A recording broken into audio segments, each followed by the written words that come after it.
What is going on, everyone, and welcome back to the channel. I hope you're all doing well. Now, today's first entitled parent story, I'm sorry to say, involves an entitled mum banning her kid from seeing OP because, wait for it, he has ADHD. I know that sounds ridiculous. It is ridiculous. It's very, very sad as well. Let's get into the story.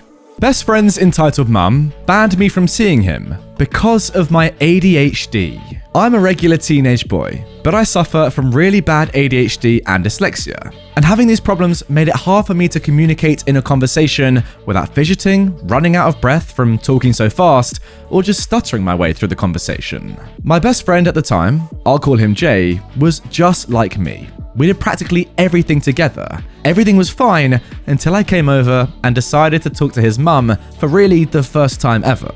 "Hey, how are you doing today?" I asked her. "Oh, hi OP, I'm doing just fine today. How about you?" "I'm doing good, thanks. Do you know when Jay will be out?" "No, not yet. I don't know when he'll be done with his work." "Hey, I've got a question. Why do you keep pacing around so much while talking?" "Oh, I'm sorry, I can't really help it. My ADHD makes me do it subconsciously, and I can't think straight without doing it." Yes, you can. I can do what?" "You can think perfectly fine without walking all over the place." No, I really can't. It's one of the only ways I can actually be in any type of conversation." "Well, my other boy has autism and ADHD, and he doesn't have to pace around like that to think." "Oh, okay, I see your confusion. It's not the same for everyone. The ADHD works in different ways in every person." She proceeded to scoff at me and turn around in anger. Then Jay appeared. "Oh, hey OP, you ready to go to your house?"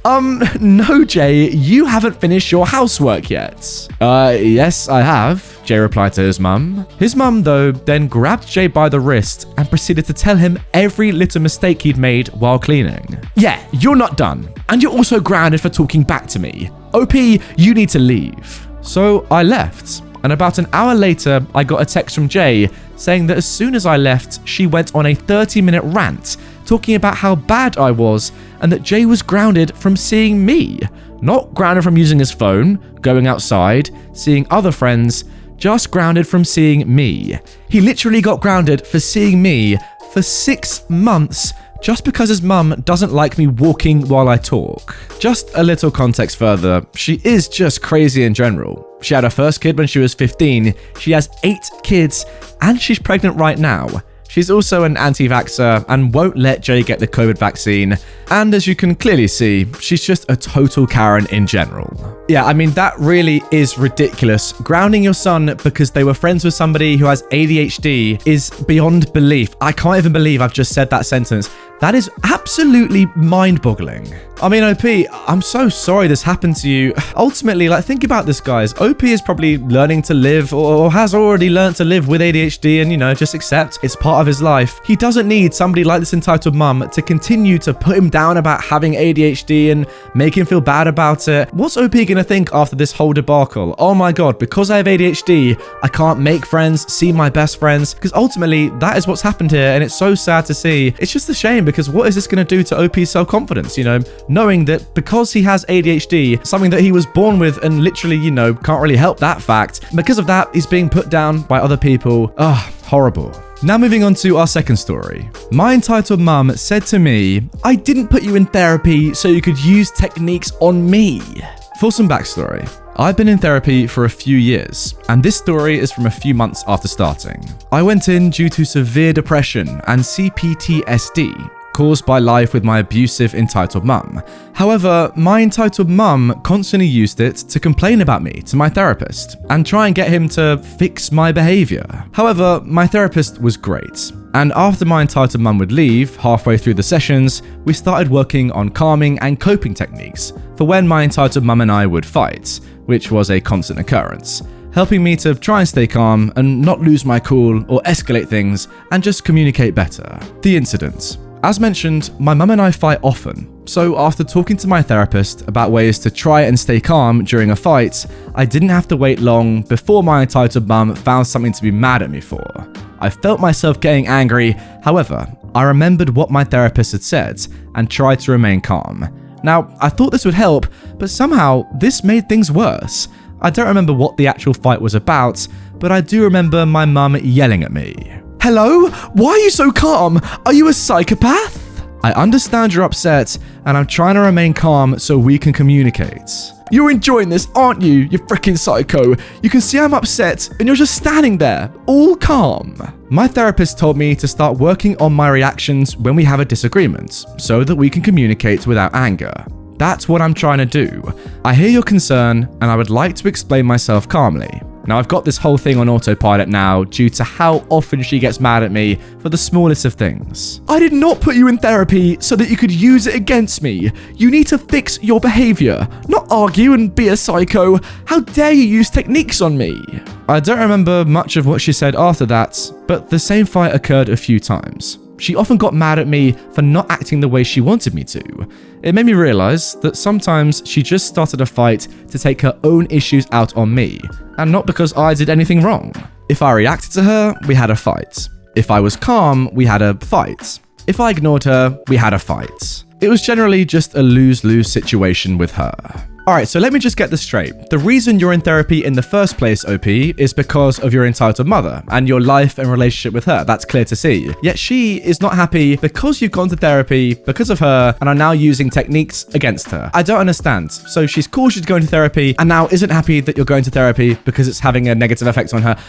It's just, again, like the first story, absolutely baffling. I can't explain that. The only reason you're actually in therapy, from what I can see, is because of her in the first place. Maybe if she was the one who had initially gone to some sort of, parental therapy and learn how to be a proper parent and communicate with her kid without, fighting them all the time, this situation would never have happened. I feel like you didn't need to go to therapy. She should have gone in the first place. And now moving on to our final story of today's episode. Entitled mum demands we kick kid with health problem out of daycare. This one happened before the pandemic started. So the kid in question we'll call Stan. Stan has been coming to us since he was 1 year old. Stan's a great kid. Good behavior, and the sweetest kid you'll ever meet. But not long after he turned 5, Stan developed a disorder called gastroparesis that has advanced to the point he'd lost most of the function in his stomach and now required feeding through tubes. So, it was early in the morning and the kids were just coming in when I noticed Stan and his parents. This was Stan's first day back after getting his feeding tube. His parents kept him out of daycare for a few weeks just so he could get used to the tube. The first thing he did was run up and show me his tube, bright as ever, smiling, and so proud. From what I learned from his parents and the little I could find online, the tubes go up through his nose and down through his throat to his intestines. It looked so uncomfortable, but this boy doesn't seem bothered one bit. He just ran out to play with the kids. Well, the entitled mum of our story apparently had a problem. Just as I was about to gather the kids to head in, the entitled mum came up to me. We'll call this entitled mum Sharon. Sharon must have noticed Stan playing with the other kids. Sharon said, "What is that boy wearing?" Stan carried his feeding tube supplies in a small backpack. It's a feeding tube. Stan has stomach issues and can't eat on his own. So he is sick. Yeah, he's having some health issues. His parents sent out all the forms to every family explaining this. Did you not get one? I don't feel comfortable with him being here. What if he gets my son sick? Oh my god. It's not a contagious disease. You can't catch it. But how do you know? You need to remove him from the class. He's not safe. Yeah, that's not going to be happening. He got doctor's approval to come back and he will be staying here. So you're going to put all other kids at risk? What risk? It's not contagious. Well, even if it's not contagious, it still scares my son. He can't be here. It's traumatizing to the other kids. Side note, Stan was actually, at the time of this conversation, surrounded by all the kids who were actually fascinated with Stan's feeding tube, asking him question after question that he seemed proud to answer. None of them seemed uncomfortable in the slightest, including Sharon's son, and Stan seemed to love the attention. They don't seem traumatized. I pointed over to the kids. In fact, it seems like Stan has himself a little fan club. Oh, this is ridiculous. You're putting all these kids at risk. You have to remove this boy or I'm going to the director. I'm not removing anyone. And go to the director. She'll tell you exactly what I did. Sharon does the classic entitled mum huff and walked off, mumbling to herself. I don't think she ever did call the director, as I mentioned it to her the next day and she told me she never got a call. So there you have it, another tale from the daycare. I mean, how ridiculous is that? The woman complaining that all the kids are traumatized. How about look over at the kids and see if they really are traumatized or not before you say such ludicrous stuff? Because as OP says, all the kids were crowding around Stan, you know, bigging him up, saying, that backpack and that shoe's pretty cool, mate. Can I have one? They were loving him. They weren't traumatized. They weren't running away. It's interesting. Stan's become the hero of the class, of the school, in fact. I don't know what this mum was trying. Well, I know exactly what she was trying to do. I don't really know why she was trying to do it, though. Like, what's the point? Is it not bad enough going through this whole ordeal as a young child to not have another entitled mum just saying, no, kick him out of the school because he's going to make other kids sick? Do you know how illnesses work? How could you ever catch an illness that's in your stuff? Oh, my days. I'm about done with this video, guys. I'm not gonna lie. What the hell? Anyway, guys, that is gonna do it for this episode of Entitled Parents. If you wanna, get frustrated even more, like me when I record these videos, check more out on screen right now. That's a full playlist of all my Entitled Parents content. I mean, look, they're frustrating, but they are quite funny. I'm not gonna lie. You have to sit back and just laugh at people like this because it's so ridiculous, but it is quite hilarious. If you are new to the channel and you haven't yet subscribed, please hit this button, turn the notification bell on, because I'm gonna be posting a video tomorrow. I post one every day, so that kind of follows, right? I'll see you there. Have a good day. Peace.